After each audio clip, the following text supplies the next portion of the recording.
এখানে এসেছি বাচ্চাদের পাশে থাকতে একটা দিনের জন্য, কিন্তু আমরা আগে যেসব কাজগুলো করেছিলাম সেখানে জামা, খাতা, পেন্সিল, বই সব কিছু দিয়ে থাকি, প্লাস আমরা একদিনে রান্না করে তাদেরকে খাওয়াই। কিন্তু এবারের কাজটা আমাদের একটু অন্যরকম, মানে আমরা এখানে সব কিছু শুকনো জিনিসপত্র দিয়েছি যাতে তারা যতদিন তাদের চলে এই খাবার দাবারে চলবে। চল আমি দেখিয়ে দেবো তোমাদেরকে কি কি দিয়েছি। এবার আমি যদি বলি কি কি দিয়েছি তোমাদেরকে কেন দেখাচ্ছি, কারণ তাদের যে জিনিসগুলো প্রয়োজন সেই জিনিসগুলোই কিন্তু আমরা এখানে দিয়েছি।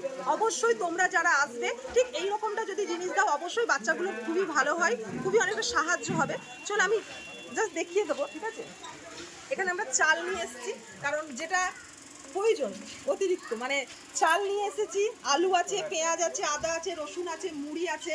আর এদিকে এই যে আমাদের এই যে সোয়াবিনের বস্তাটা দেখছো, এটা কিন্তু আমাদের এক জেপি মশলা দাদা, জেপি মশলা বলে একজন দাদা আছে, তো সেই দাদার মশলার কারখানা মানে কোম্পানি আছে, তো সেই দাদাই পাঠিয়েছে।